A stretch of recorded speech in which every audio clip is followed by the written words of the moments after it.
Be honest, how many things are sitting right now in your closet with the tags still on? Or maybe you have that pile of clothes you swore you would wear, but you never actually do? I get it, I've been there, spending money on clothes that seemed like a good idea in store, but somehow never get worn. So if you're tired of spending money on clothes you never wear, then this video is for you. Today I will be sharing the 5 rules I followed that have completely stopped me from buying clothes I regret.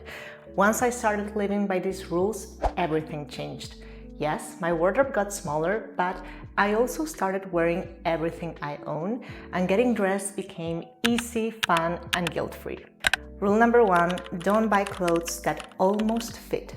These are the clothes that technically fit, but don't actually look or feel good. You know, it can be that shirt that's technically your size but gapes at the chest, or that pair of jeans that looks amazing while you're standing but dig into your waist the second you sit down. I used to convince myself that buying these types of pieces would be a way to motivate myself to change my body. But of course, that never happened, and instead I ended up with a closet full of clothes that were too uncomfortable to wear and that constantly reminded me that my body was not good enough. In fact, I clearly remember having this beautiful pair of lilac high-waisted trousers from Mango. They fitted my legs perfectly, but they were just a bit too tight around my waist, which made them uncomfortable to wear. And yet, I still decided to buy them because I convinced myself that one day I will lose a few centimeters around my waist and I would finally be able to fit them. Spoiler, that never happened, and I kept those trousers for years. And even when I did lose some weight, my waist didn't really change that much because that's just how my body is built. I have a straight body type. And one day I finally accepted that and I gave those trousers away. And since then I decided that I was done trying to force my body to fit into certain clothes. Now, if something doesn't fit comfortably everywhere, it simply doesn't come home with me. And this rule alone has helped me say no to so many pieces. So if you take just one thing away from this video, let it be this. Don't buy clothes that almost fit you. Your wardrobe should work for you and not against you. And your clothes should make you feel good and confident, not otherwise. Rule number 2, don't buy majority synthetic clothing.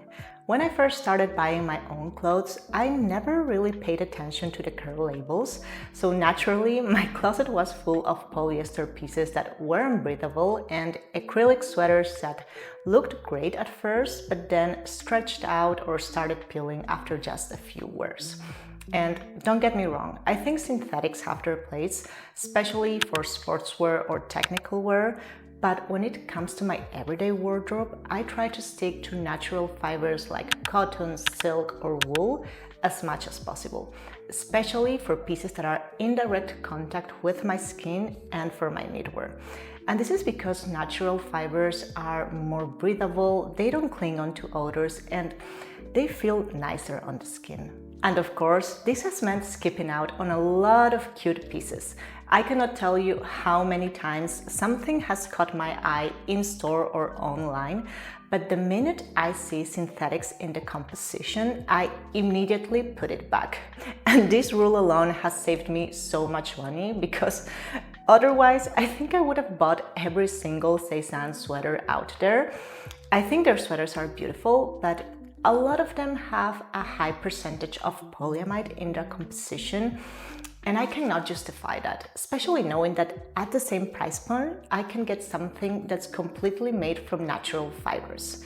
So yeah, now if something is not made from 100% natural fibers, or at least mostly natural, I simply don't buy it. Rule number 3, don't buy clothes that create wardrobe gaps. These are the clothes that feel exciting in store, but once you bring them home, you realize you need to purchase more clothes just to make them work. It can be that top that doesn't go with anything in your wardrobe, or that pair of trousers that doesn't look good with any of your shoes. In my experience, these types of clothes almost always end up unworn in your closet, and instead of adding more versatility to your wardrobe, they create wardrobe gaps. So now I follow one simple rule. If something doesn't already work with what I own, I simply don't buy it. Because if something is forcing me to buy more clothes just to make it work, it's not a smart purchase. Rule number 4, avoid duplicates or clothes that serve the same purpose. Sometimes we can be tempted to buy something just because of the newness of it, even though we already own something that's similar. And it doesn't have to be the exact same piece. Sometimes it can be something that just serves the same purpose as something we already own. And this one hits close to home because when I like something, I like to buy multiple versions of it. For example, I love an off-white or white sweater, and whenever I see a new cute one, I want to bring it home, even though I already own 3 of these sweaters. Yes, they might not be exactly the same, but they give the overall same look. And that's the problem with these duplicates. They don't really add variety to your wardrobe. They give you the illusion of having more options, but in reality, you're just rotating the same outfits with different pieces. So now, before you buy something new, ask yourself if this resembles something you already own or if it serves the same purpose. If the answer is yes, my advice would be to skip it. The exception to this rule are true basics like tank tops or t-shirts that get constantly worn and washed. And in that case, it does make sense to have duplicates, but for everything else, I try to avoid them as much as possible. Rule number 5, don't rebuy clothes that you've decluttered or not worn in the past. It is so easy to convince ourselves that the new shiny version of an item we already own will finally work for us. For you, it could be a white button-down that you've bought multiples of but never wear, or that pair of pointed-toe heels that look amazing in theory but never get worn. And the truth is, if you didn't wear something the first time around, chances are you won't wear the new shiny version of it either. For example, a year ago I bought this beautiful strapless dress from & Other Stories. I loved how this dress looked, but every time I wore it I felt uncomfortable because it kept sliding down, so I had to constantly adjust it.